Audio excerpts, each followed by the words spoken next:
Good evening, everyone. Tonight's stories are a bit more gruesome than the previous ones you may have listened to on this channel.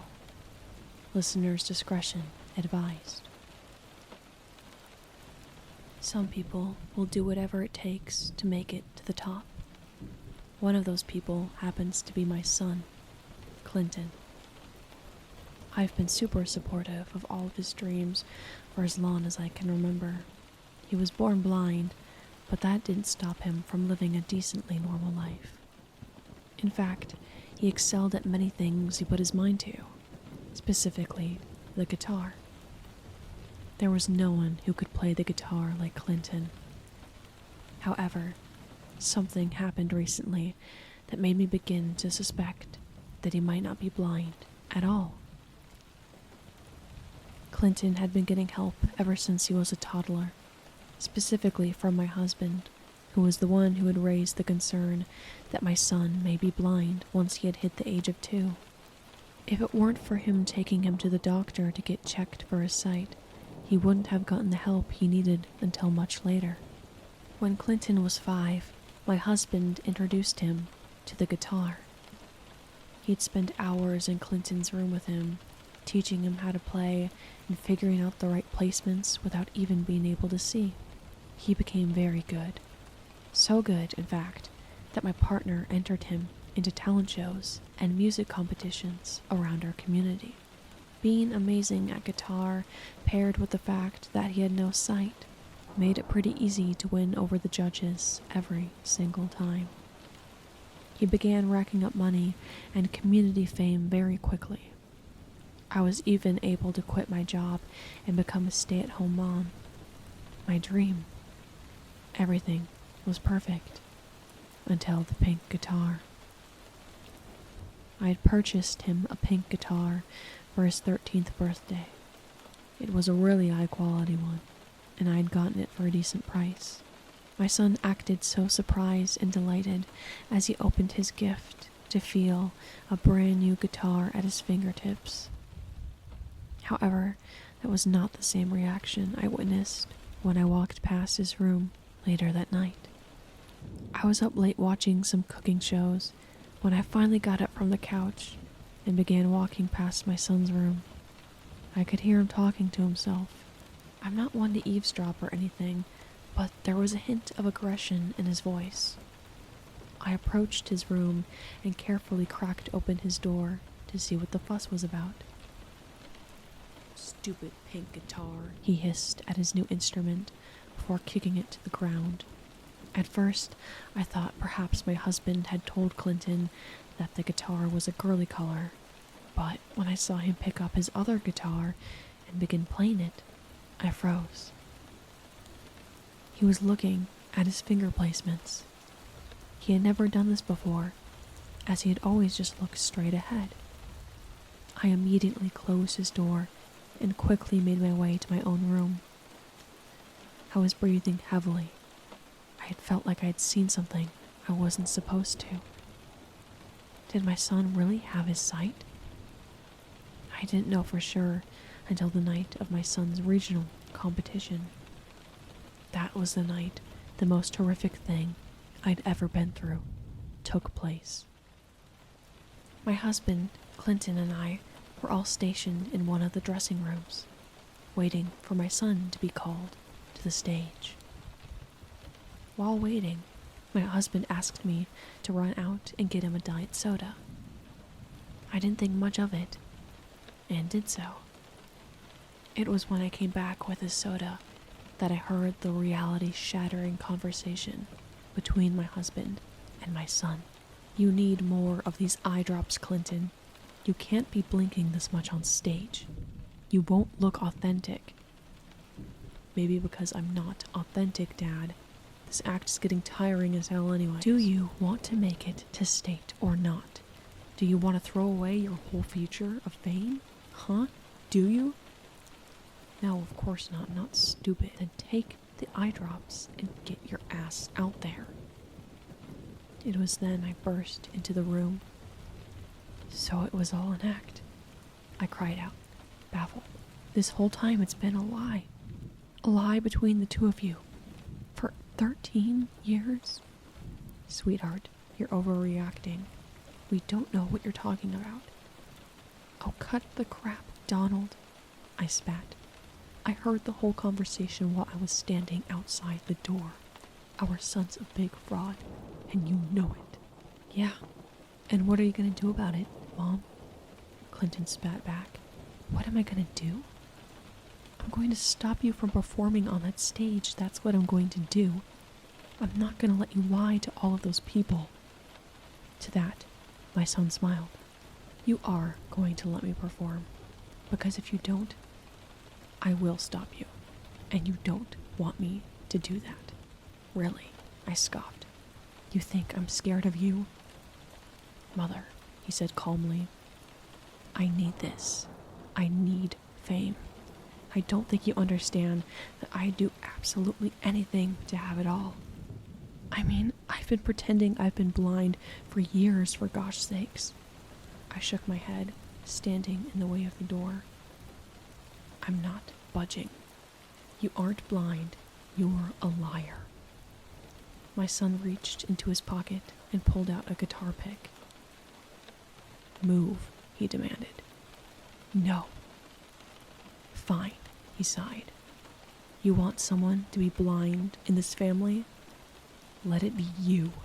With the fastest reflex I've ever witnessed, my son dashed upon me violently, causing me to fall to the floor flat on my back. With a scary amount of strength and the guitar pick in his hand, he pushed it into my eye. I did my best to kick and push him off, but when my husband joined in, holding my arms down, I knew I'd met my doom. My son continued piercing my eyes with the guitar pick, using it to stir my eyes in my eye socket like mixing rice pudding. The pain was numbed down by the adrenaline, but the blackness and void that took over while blood and eye mucus poured down my face like mud was more haunting than any pain I could have experienced. I don't know why no one came while I screamed so loudly, but it was very clear I was alone as my eyesight was being stolen from me. I could no longer see, but I could feel myself being pulled into a coat closet. You're not getting in the way of my dreams, Mom. I'm sure you understand, was the last thing my son said before he closed the door, leaving me in the literal darkness. End of story 1. At some point in time, you may believe that there is perhaps a perfect person out there for everyone. Even if you have issues or might not be the most attractive individual in the world, you trust that there is a special someone out there just for you, somewhere on Earth. I think I was about 23 when I started to doubt that that was true. That was until I met the perfect woman. Lily. It was as if she was made for me. I'm surprised she chose me out of any guy, to be honest. You see, I'm not the most desirable man. You might even pick a crackhead over me. However, something recently happened that completely shattered my reality of who I thought she was. My parents own a company called Big Tech. I was expected to follow in their footsteps and take over the company, but I wanted to be a YouTuber instead. Well, let's just say that career has been less than kind to me. When I refused to take over their company, I was urged to at least settle down with a girl. I honestly laughed in their faces at first, because I was just another greaseball with absolutely no game, no money, and well, nothing to my name. Surprisingly though, I ran into a girl, Lily, at my favorite restaurant, McDonald's, a week later. Well, long story short, she's been my wife for 6 years now. We've been together for 8 years total. We've tried to have kids a few times, but have been unsuccessful. I honestly just hoped that it would happen someday, until I found out the truth about my wife. I came home from work, not being a YouTuber anymore, but an employee at Best Buy, to help my wife make the same meal she does every night. Filet mignon. I don't know where she got the money to make it every night, and sometimes I'd get tired of it, honestly, but I was just happy to have someone cook for me. Filet mignon was what my parents considered to be proper food, so I kind of just assumed they were the ones pushing her to make it or something. After I ate my meal, I had the idea that we should try for a kid again. When I asked if we could move things to the bedroom, Lily turned around hesitantly and responded, "Why must we tonight? We could watch the finance channel again." I slumped into my chair. Why do you always want to watch the finance channel? You're starting to sound like my mom. She didn't react to the comment. I just think... Lily, I interrupted. You know I want more than anything to have a child. We haven't even tried in months. I think tonight could be the night. Perhaps you'd like to eat a cookie instead? Lily. She finally gave in after some pushing. I ran up to the room all excited, ready to start making kids. I waited until she was situated on the bed before climbing on top of her. I think it was only a few seconds before I noticed she was super stiff. Hey, babe, maybe show a little life here? She stared at me blankly before her eyes started blinking weirdly. Is something going on? Nothing, sweetheart. Just an eyelash in my eye.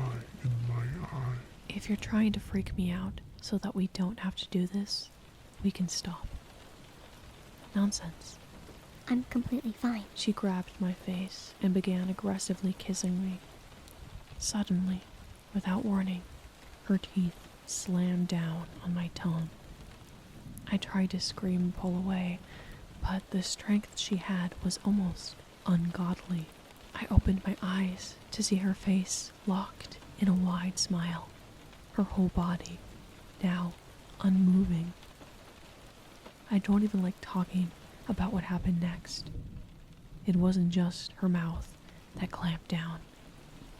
Like a malfunctioning robot, every part of her body closed up and stiffened sharply, resulting in her hands breaking my wrists and her lower body part destroying what made me a recognizable man. I let out a scream that would scare even the bravest man. Blood poured from my mouth as well as in between my legs. I held my naked self as I ran into the bathroom. I was in so much shock that I was still able to dial my parents with my broken wrists. "Dad," I whimpered into the phone after hearing him pick up. "Dad, there's something wrong with my wife. She's not real.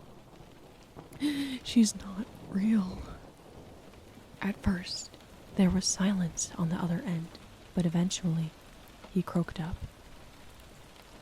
"I know. We made her." "What the hell are you talking about?"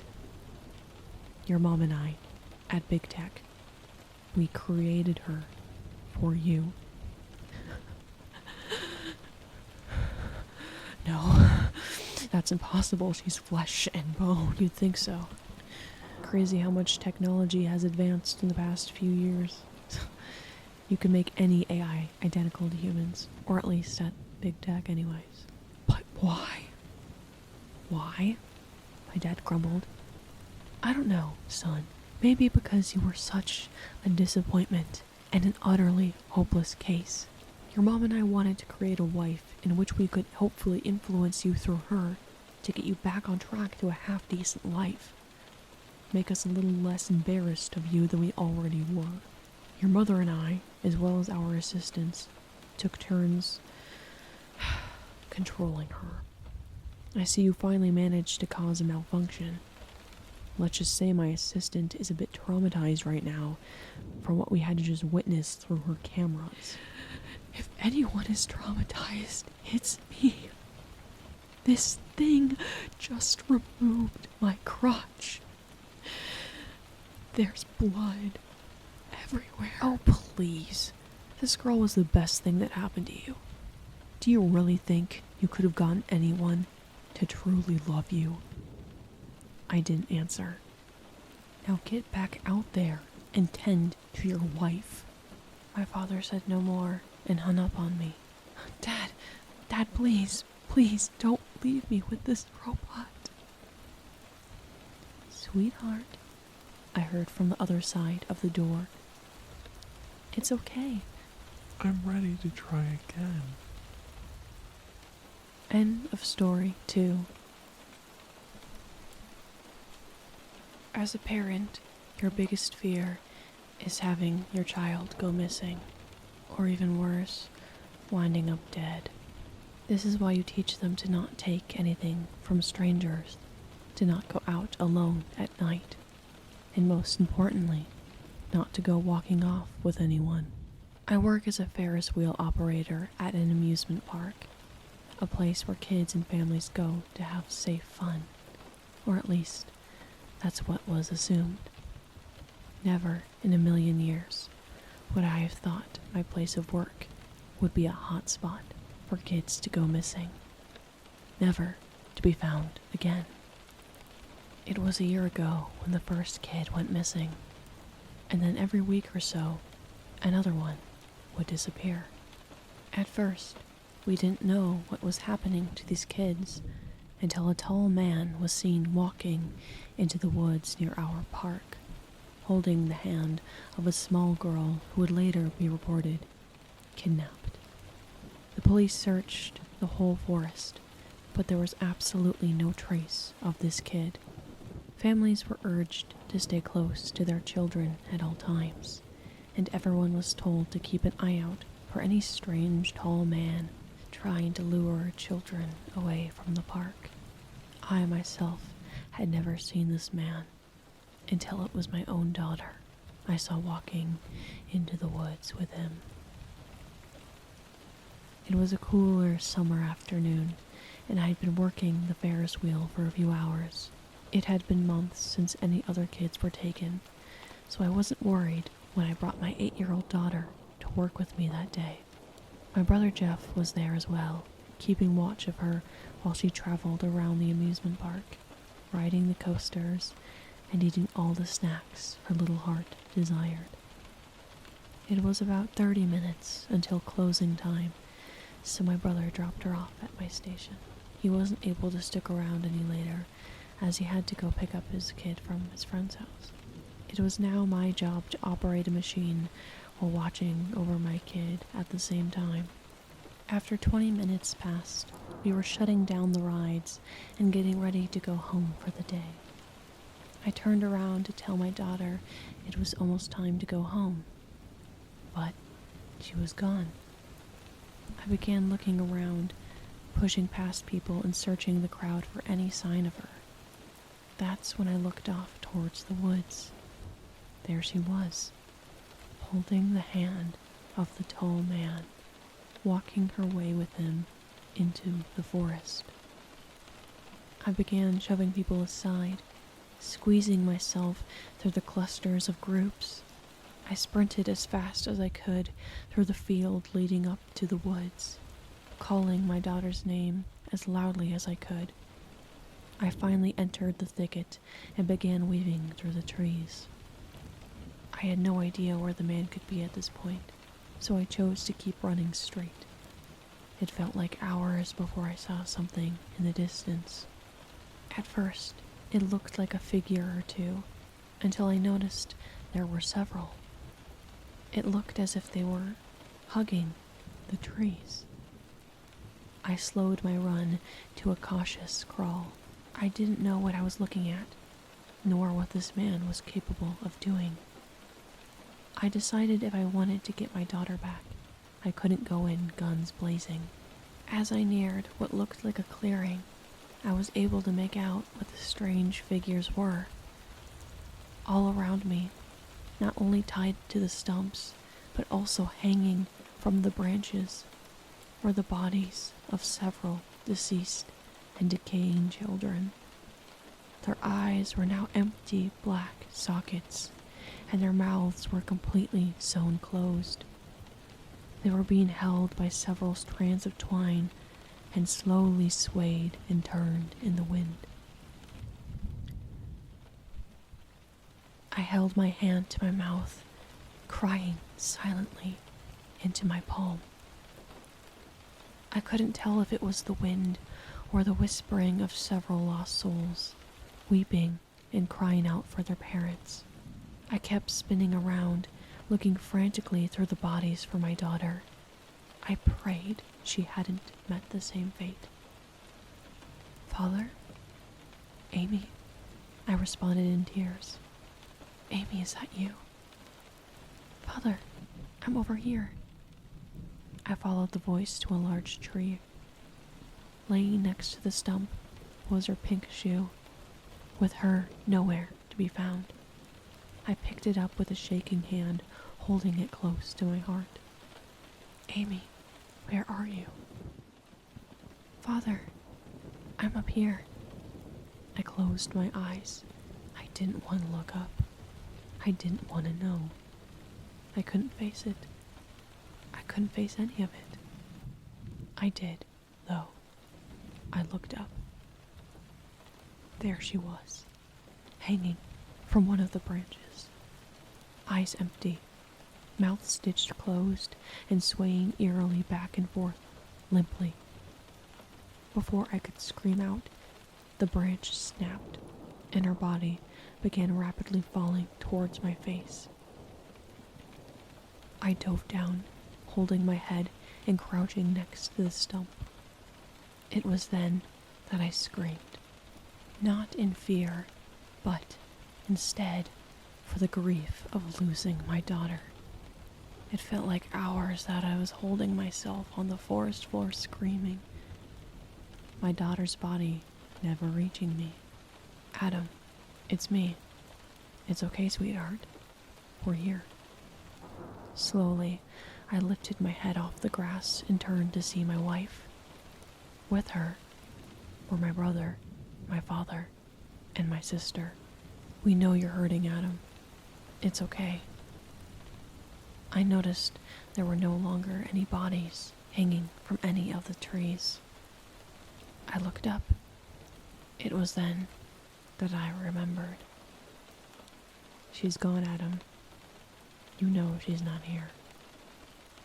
It was months ago that my daughter met the same fate as the other children at the park.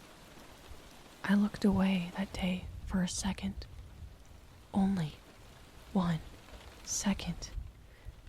I remember running after her, after the man, racing through the entire forest, and never being able to find them. The pain of losing my daughter was so severe, my brain didn't know how to cope. There were many episodes where I'd just run into the woods, believing I was chasing my daughter and the man down, believing I would catch up to them. I don't know how many times this month my wife and family had to come bring me back home, out of the woods. I just feel so much guilt. It's my fault she's gone. It's all my fault. End of story 3. Thank you guys so much for listening to the 3rd episode of Scary Stories in the Rain. As always, enjoy your days, Memento Mori, and sweet dreams. Good night.